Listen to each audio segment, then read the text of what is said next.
49ers, never far from our mind. And let's get out there and find out not only what was happening in practice today, but we'll do a deeper dive as well with David Lombardi of The Athletic, who recently wrote about Brock Purdy and how he kind of changed the landscape out in. Did you go to Ames, Iowa, and start digging around? Is that what I read, David? Oh, yeah. I was sitting in Matt Campbell's office. He told me you were sitting in the very same chair that Brock Purdy was sitting on, and I told him that he was going to start getting snaps at the quarterback position in a game. And then I was in a bunch of cool places. I got to see the training room where he worked on his reflexes, because we know he's got those super quick reflexes, so I got to see that. They gave me the full tour, the practice facility, everything, the locker room. It was really neat. And then I went on a scavenger hunt on my own, and I went to this place called Wallaby's Bar and Grill, and they had a Brock Purdy signed 49ers jersey next to a Joe Montana 49ers jersey. So I thought that was the perfect ending to my trip. And David, I haven't had time to read it. It's right here. I'm just clicked on it. Just kind of go over it real quick. Make me want to read this article about Brock Purdy. It looks sensational. Well, we all know the story with the 49ers, how he was pick number 262, so he was unheralded coming from the previous level. And then his very first year, he dazzled on the scout team. And then he was the third-string quarterback, and he turned into the starter, and he didn't relinquish the starter's job after he got the opportunity due to an injury in front of him, or two injuries in front of him, in the case of the 49ers. That same exact sequence of events happened at Iowa State. No way. So if you would have, but he shows up at Iowa State, turns down Alabama and Texas A&M, first of all, because he'd rather go to the school where it's just a more homey vibe. He didn't want to be part of the football factory. He's a humble guy. He didn't want to deal with, the big SEC schools. So he shows up at Iowa State. He's a third-string true freshman. There's a play in practice where I include the tape. The offensive coordinator at Iowa State let me use the all-22 tape. He's walking me through it. He digs it up on his computer where Purdy, nobody knows who he is at that point because he's a true freshman, jukes out the defensive end with this nifty pump fake, completely off script, and scores a touchdown. And the whole field, whoa, what's going on? We got to play this guy. This guy just has it, right? Then about, I think it was 4 or 5 games into the season, the starter, who was a good player, his name was Kyle Kemp. He had led several big wins, including a win over Oklahoma the year prior. I think Baker Mayfield was the quarterback of Oklahoma when he beat him. He goes down with an injury. So that's the Jimmy Garoppolo in this situation. And Brock Purdy takes over and does not relinquish the starting job for 4 years. And between 2010 and 2018, Iowa State had never had a quarterback finish the full season. They didn't have a quarterback play all the games in the season. And as soon as Purdy took over, he played in every single possible start for him in 4 years. So, I mean, if that doesn't sound familiar, I don't know what will sound familiar. It's like history repeated itself with the 49ers after Brock Purdy did it all at Iowa State. It's just incredible. It's incredible. We actually, David, we've been sitting here on a number of fronts the last 2 days talking about players who take advantage of the opportunities that are presented to them, and Brock Purdy has got to be Exhibit A.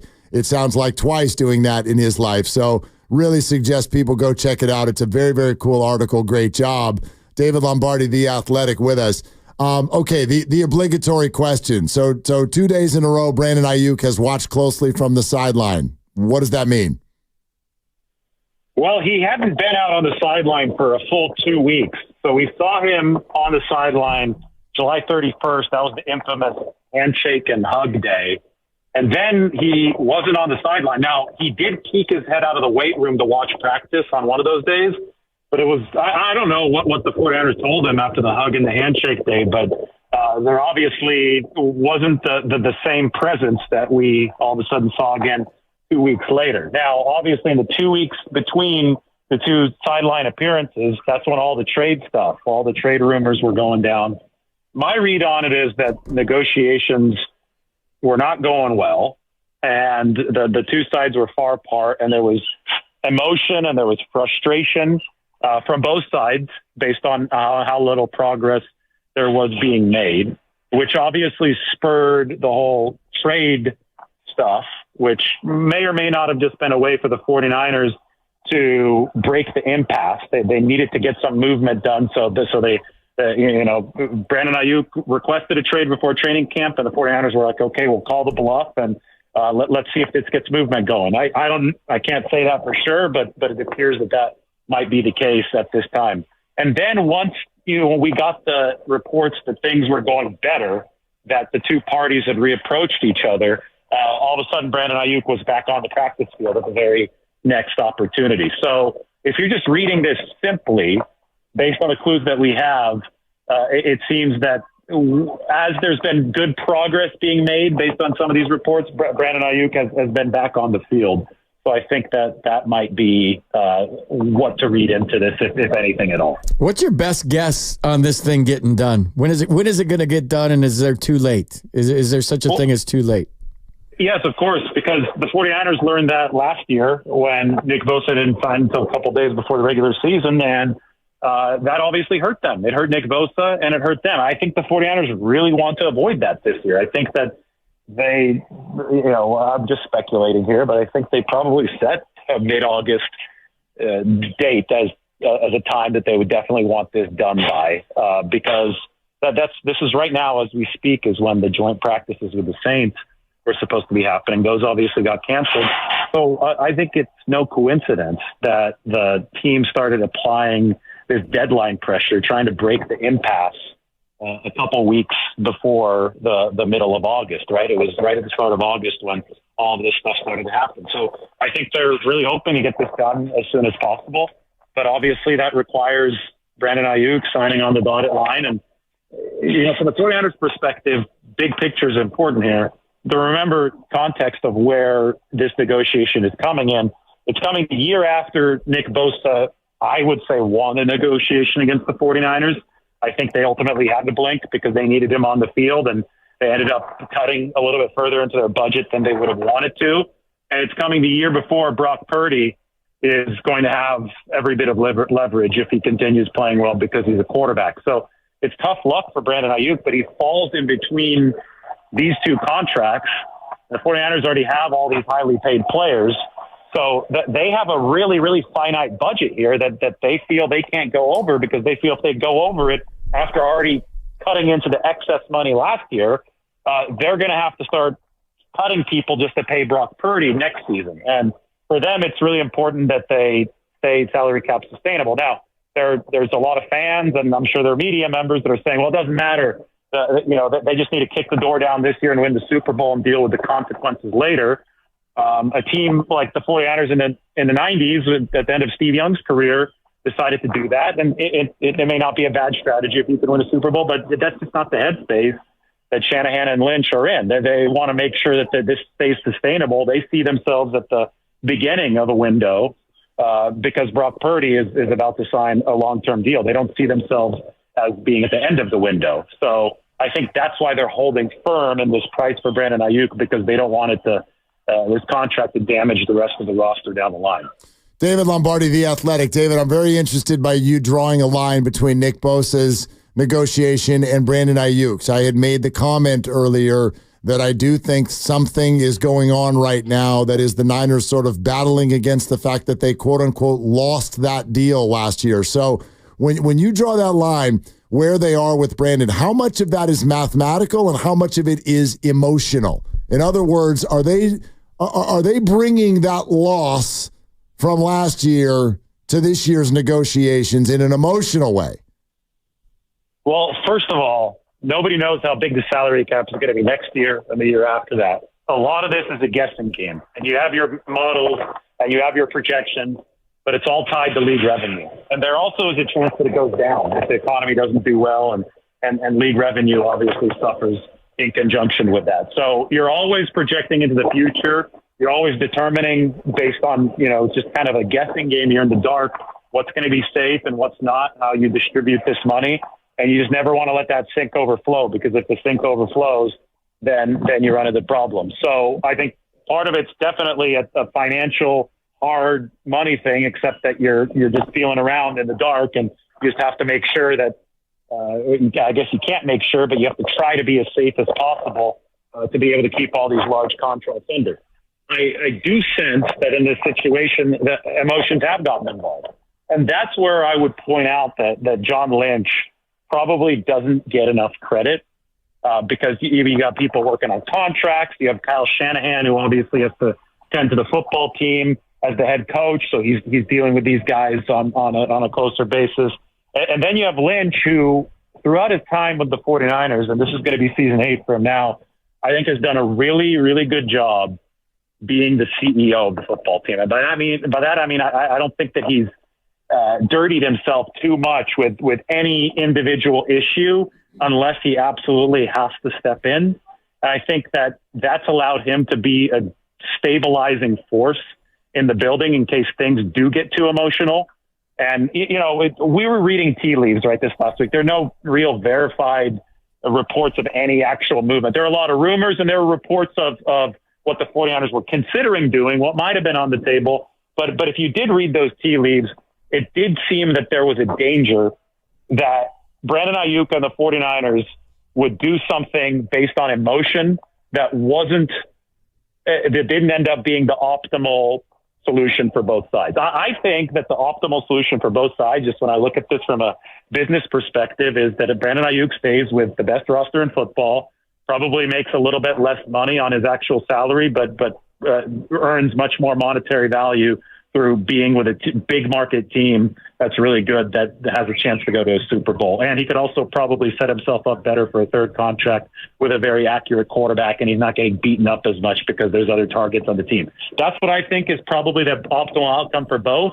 But if emotions cloud judgment on either side of this, with Shanahan and with the people doing the 49ers contracts and on the side of Brandon Aiyuk, if emotions cloud either side, that can prevent the optimal outcome from happening. And I think that's where John Lynch's role comes in, because I think he's experienced, and I think that he's done a good job setting himself up in that CEO type of role to where he's a little bit above the fray, so he's able to stabilize the ship in case things get a little too unsteady. Well, let's hope they get that thing done and we can talk about football. And speaking of football, the Niners had maybe their longest practice all camp today, and maybe you could tell us about how did Brock Purdy do today? Today was his most accurate practice as a 49er. He was 21 of 25, and 3 of those incompletions were intentional throwaways when the line collapsed in front of him. So he got out of dodge and just chucked the ball out of bounds to make sure that he could live to fight another day. The one incompletion was the Chris Conley in the red zone. Wasn't really open, so Purdy just kind of put the ball out there in the back of the end zone. Some defense couldn't get it. It was going to be a tough completion anyway, so that was his day. 21-25, hit Kittle deep, was just pinpoint accurate on some of the shorter passes. Deebo Samuel's playing so well right now. A few of the completions were to him. He's just so strong. His hand was so strong, and Purdy was able to hit him on a few crossers, even though Deommodore Lenoir was in tight coverage. So even without, 2 of the biggest weapons out there, Trent Williams is a weapon at left tackle, and Brandon Ayuk's obviously a weapon at receiver. We've seen a lot of stretches of brilliance this training camp from Brock Purdy, which is what you would expect out of an MVP finalist. So now they just got to get those guys back, and I think they could really fire at full cylinders. Are you at Oracle Park with the Seagulls right now? Well, I was going to say, David Lombardi is joining us on the River Islands guest line, and he might actually be at River Islands. Yeah, are you in the Tiki Room at Disneyland? What's going on back there? I'm at the Dolphin Club. I just got out of the bay. I was swimming in the bay, so I just got out because I knew you guys were going to call me at 5, and there's some seagulls here. So I guess you could pick them up through the AirPods. How often do you do that? Like I see that you jump in the water a lot, don't you? I took about a month plus off just to kind of reset my body. We did a big swim from Point Bonita, which is the lighthouse on the other side of the Golden Gate Bridge out in the open Pacific Ocean. Swam through the Golden Gate back into the city. That was kind of the big thing that I was preparing for in the spring. And then I was like, okay, I need to get out a bit.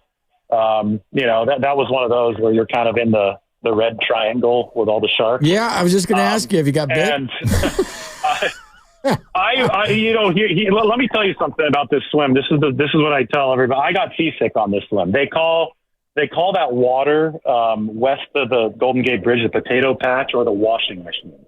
And the day was much rougher than the forecast called for. And I literally got seasick as I was swimming. And it was one of the most miserable experiences of my life. I kid you not. I was hoping that a shark would come and bite me in half to let me out of my misery as that was happening. It was really, really tough. And, you know, there's nothing worse than feeling nauseated, especially when you're swimming under the Golden Gate Bridge.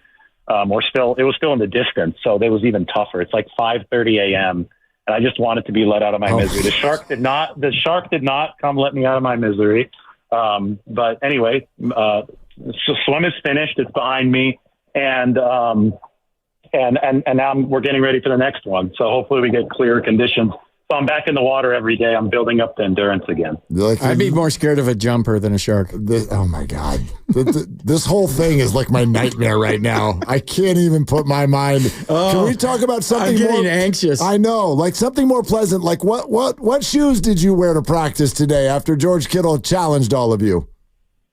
I was on my way actually this week at some point to buy new shoes anyway. I like to wear these white sneakers, and you know, after a few months, you got to get new white sneakers. That's the problem with these white shoes. So I went into Nordstrom after practice yesterday and said, okay, well, I have to do it today since George Kittle. Right. So, yeah, buy my new shoes. It's still camp right now, so I'm wearing shorts and shoes. But once it's not camp and we hit fall, I'm a pretty big shoe guy or boot guy. I like to wear the cowboy boots and jeans and stuff. But right now I'm still wearing the white shoes. Hey, but before you swim out of here, I feel like we should ask you about Trent Williams. Like, any concerns on what's going on with him? I don't think so. I think that I always thought that it would be around mid-August with Trent Williams. He's 36.